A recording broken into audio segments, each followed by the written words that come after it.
சில நிமிடங்கள் நாம் கர்த்தருடைய வார்த்தையை தியானிப்போம். யோவான் எழுதின சுவிசேஷம் 15ஆம் அதிகாரம் 13ஆம் வசனம். அதில் இவ்வாறு எழுதப்பட்டிருக்கிறது: ஒருவன் தன் சிநேகிதருக்காக தன் ஜீவனை கொடுக்கிற அன்பிலும் அதிகமான அன்பு ஒருவரிடத்திலும் இல்லை. அல்லேலூயா. தன்னேசிக்கிற ஒரு நண்பனுக்காக ஒருத்தர் தன்னுடைய ஜீவனையே கொடுக்குறாருன்னா அதை போல் அன்பு வேறு எதுவுமே இல்லை அப்படின்னு வேதம் சொல்லுது.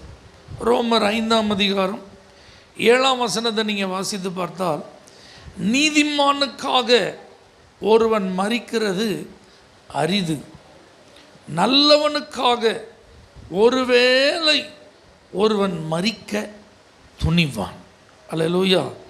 பவுல் ரொம்ப அழகாக எழுதுகிறார். இதை கொஞ்சம் டீட்டெயில்டாக எழுதுகிறாரு. நீதிமானுக்காக கூட ஒருவன் மரிப்பான் அப்படின்னா அது ரொம்ப ரேர் தான். ஒருவேளை அப்படின்னா என்ன அர்த்தம்? ரொம்ப அரிதான். ஒரு நல்லவனுக்காக யாராவது என்ன செய்யலாம்? மரிக்கலாம். ஆனால் நாம் விசுவாசித்து ஆண்டவராய் ஏற்றுக்கொண்டிருக்கிற நம்முடைய இரட்சகர் இயேசு, அவர் எப்படி மரித்தார், அவர் நமக்காக எப்படி தன்னுடைய உயிரை கொடுத்தார் அப்படின்னா அதுதான் விசேஷமானது என்பதை நாம் சிந்திக்க போகிறோம். அல்லேலூயா. இயேசு சும்மா அவர் நேசித்தவர்களுக்காக மரிக்கலை, அவரை நேசித்தவர்களுக்காக மரிக்கலை, அவர் முழு உலகத்திற்காக என்ன செய்தார்? மரித்தார். அப்போ இந்த முழு உலகத்தில் உள்ள மனிதர்களாகிய நாம் எப்படிப்பட்டவங்களாக இருக்கும்போது இயேசு மரித்தார் அப்படின்னு நீங்கள் பார்த்தீங்கன்னா, ரோமர் 5ஆம் அதிகாரம் அதனுடைய 6வது வசனத்தில், குறித்த காலத்தில் கிறிஸ்து அக்கிரமக்காரருக்காக மரித்தார் அப்படின்ட்டு. அல்லேலூயா. கிரமம் அதுக்கு அப்படியே ஆப்போசிட் அக்கிரமம். அப்போ ஒழுக்கம் இல்லாதவர்களுக்காக, ஒரு ஒழுங்கில்லாதவர்களுக்காக, மனுஷன் வாழ்க்கைனா இப்படி தான் வாழணும், ஆனால் அப்படி ஒரு நெறிமுறையே இல்லாமல் வாழ்வாங்க பார்த்தீங்களா? அப்படிப்பட்டவங்க தான் அக்கிரமக்காரர்கள். அப்படிப்பட்டவங்கள மற்றவங்க பார்க்கும்போது என்ன நினைப்பாங்க? இவெல்லாம் உயிரோடு என்ன செய்யக்கூடாது, இருக்கக்கூடாது, செத்தான் நல்லது, அப்படி தான் நினைப்பாங்க. ஆனால் அப்படிப்பட்டவனுக்காக நான் ஜாகிறேன்னு யாரும் நினைச்ச மாட்டாங்க. ஆனால் இயேசு அப்படிப்பட்டவர்களுக்காக தான் என்ன செய்தார்? மரித்து தன்னுடைய அன்பை விளங்க பண்ணினார். ஆமென். அதே ரோமர் 5ஆம் அதிகாரம் 8ஆம் வசனம் இவ்வாறாக எழுதப்பட்டிருக்கிறது: நாம் பாவிகளாக இருக்கையில் கிறிஸ்து நமக்காக மரித்ததினாலே தேவன் நம்மேல் வைத்த தமது அன்பை விளங்க பண்ணுகிறார். பாவிகள் அப்படின்னா பாவம் செய்கிறவங்க. இது தப்பு அப்படின்னு தெரியும், ஆனால் தெரிஞ்சும் செய்கிறாங்க பார்த்தீங்களா? அவங்க தான் யார்? பாவிகள். இதை செய்யக்கூடாது அப்படின்னு நல்ல ஒரு மனசாட்சின்னு ஒன்று இருக்குது, பகுத்தறிவுன்னு ஒன்று இருக்குது. அது தெரிஞ்ச பிறகும் துணிஞ்சு நான் அப்படி தான் செய்வேன் அப்படின்னு செய்கிறாங்களா? அவங்க தான் யார்? பாவிகள். யோசிச்சு பாருங்கள். நம்ம சொன்ன பேச்சை கேட்குறவங்கள நம்ம நேசிப்போம், அதே நேரத்தில் நம்ம சொன்ன பேச்சை யாரும் கேட்கல, மீறி அவங்க செயல்படுறாங்கன்னா அவங்கள நம்ம நேசிப்போமா? போ, எந்த ஆளையும் போ, நீ பட்டாதான் நிச்சயவ திருந்துவ அப்படின்னு சொல்லி விட்டுருவோம். ஆனால் ஆண்டவர் பாவிகளை அப்படி விடலை. நீ போ, நீ அழிஞ்சு போ, நீ கெட்டு போ, நீ நாசமாக போ அப்படின்னு விடலை. அந்த பாவிகளுக்காக தன்னுடைய உயிரை கொடுத்து அவர்கள் மேல் தான் எவ்வளவு அன்புள்ளவராக இருக்கிறார் என்பதை என்ன செய்திருக்கிறார்? வெளிப்படுத்தி இருக்கிறார். ஆமென். அதே ரோமர் 5ஆம் அதிகாரம் 10வது வசனத்தில், நாம் தேவனுக்கு சத்துருக்களாக இருக்கையில் அவருடைய குமாரனின் மரணத்தினாலே அவருடனே ஒப்புரவாக்கப்பட்டோமானால். அல்லேலூயா. அப்போ எப்படிப்பட்ட கூட்டமாக இருந்திருக்கிறாங்க மனுஷங்க? தேவனுக்கு எப்படிப்பட்டவங்களாம்? சத்துருக்கள், முற்றிலும் எனிமி, விரோதி. அவ்வளோதான். உங்களுக்கு எங்களுக்கு ஒத்தே வராது. அப்போ தேவனுக்கு எதிரான செயல்களில் ஈடுபடுகிறவர்கள், தேவன் விரும்பாதவைகளை செய்து அவரை எரிச்சல் முற்றும். எதிரிகள்னால் எப்படி இருப்பாங்க? சத்துருக்கள்னால் எப்படி இருப்பாங்க? அவங்கள டார்கெட் பண்ணி என்ன செய்வாங்க? அவங்க எஸ் சொன்னால் இவங்க நோ சொல்லுவாங்க, அவங்க நோ சொன்னால் இவங்க எஸ் சொல்லுவாங்க. எப்போ பார்த்தாலும் அவர்களுக்கு தங்கள் எதிர்ப்பை என்ன செஞ்சுட்டே இருப்பாங்க? காட்டிகிட்டே இருப்பாங்க. அவங்க தான் சத்துருக்கள். அப்போ பாருங்கள், இப்படி எப்பொழுதும் தங்களுடைய தேவனுக்கு எதிர்ப்பை காட்டிகிட்டு இருந்தவங்க, அவருக்கு சத்துருவாகவே இருந்தவங்க, இப்படிப்பட்ட ஆட்களெல்லாம் நம்ம என்ன செய்வோம்? சத்துருக்களெல்லாம் நம்ம உயிரோடு வைக்கவே என்ன செய்ய மாட்டோம், விட மாட்டோம், விரும்ப மாட்டோம். ஆனால் ஆண்டவர் இப்படி சத்துருக்களெல்லாம் சங்காரம் பண்ணாமல் அந்த சத்துருக்களுக்காக தன்னுடைய ஜீவனை என்ன செஞ்சாராம், கொடுத்தார். அதனால தான் இயேசு கிறிஸ்துவினுடைய மரணம் இன்றைக்கு வரைக்கும் விசேஷித்ததாக இருக்கிறது. எல்லா நாளும் அது பேசப்படுகிறதா இருக்குது. நீங்கள் கொஞ்சம் கவனித்து பாருங்கள், மரித்து கொண்டிருக்கிறவர்களின் எண்ணிக்கை நாள்தோறும் கூட்டிகிட்டு தான் இருக்குது. அது ஒரு நாள் குறையலை. லட்சக்கணக்கானவங்க என்ன செஞ்சுட்டு இருக்காங்க, மரித்து கொண்டே இருக்கிறார்கள். ஆனால் எல்லாருடைய மரணத்தை குறித்து எல்லாரும் என்ன செய்யறதில்ல, பேசிகிட்டே இருக்கிறதில்ல. 2-3 நாள் பேசுவாங்க, ஒரு வாரம் 2 வாரம் பேசுவாங்க, ஒரு 30-40 நாள் விசேஷம் கழிஞ்சு கொஞ்ச நாள் பேசுவாங்க. அதுக்கப்புறம் எப்போவாது அவங்க நினைவு நாள் வந்தால் பேசுவாங்க, அல்லது எப்போவாது அவர்களுடைய ஞாபகம் வந்தால் என்ன செய்வாங்க. ஆனால் இந்த இயேசுவின் மரணத்தை குறித்து எப்பொழுதுமே கிறிஸ்தவர்கள் நாம் பேசிகிட்டு இருக்கிறோம். தேவனுடைய பிள்ளைகளை தான் நம்ம சிந்திச்சுட்டே இருக்கிறோம்.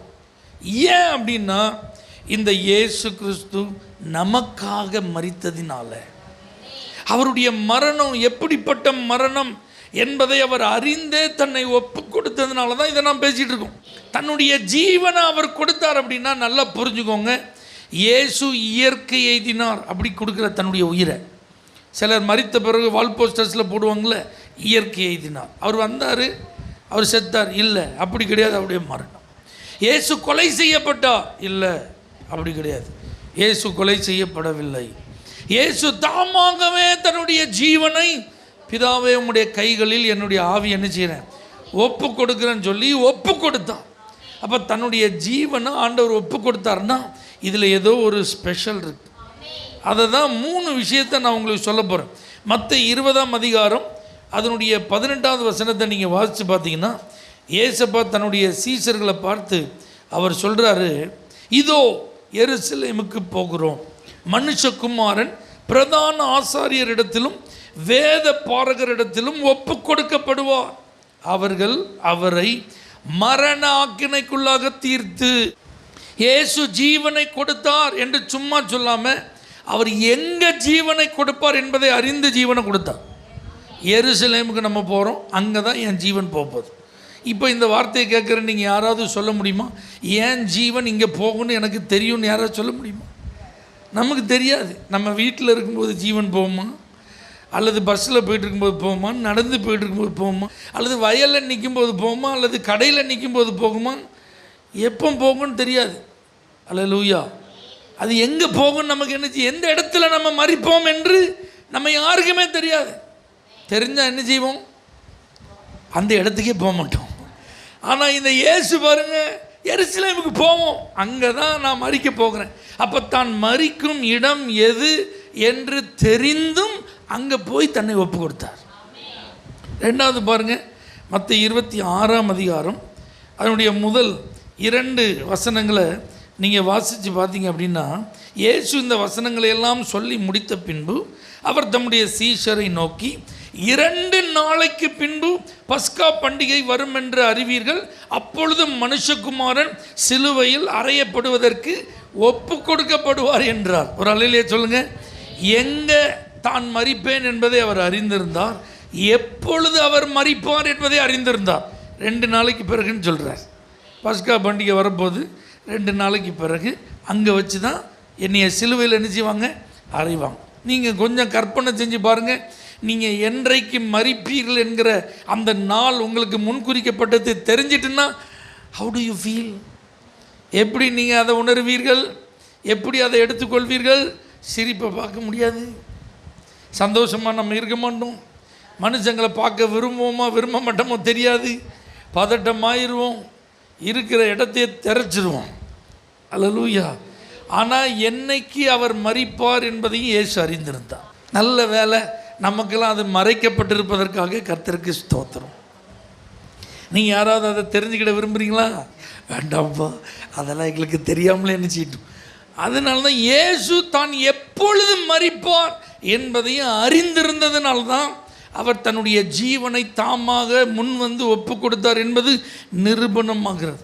இந்த டைமிங்லாம் அவருக்கு நல்லா தெரிஞ்சிருப்பார், எந்த நாளில் அவர் மரிப்பார், எப்பொழுது அவர் மரிப்பார், அதெல்லாம் அவருக்கு என்ன செய்யுது, தெரிந்திருக்கிறது. மற்ற 20:19 வசனத்தை வாசிச்சு பாருங்க.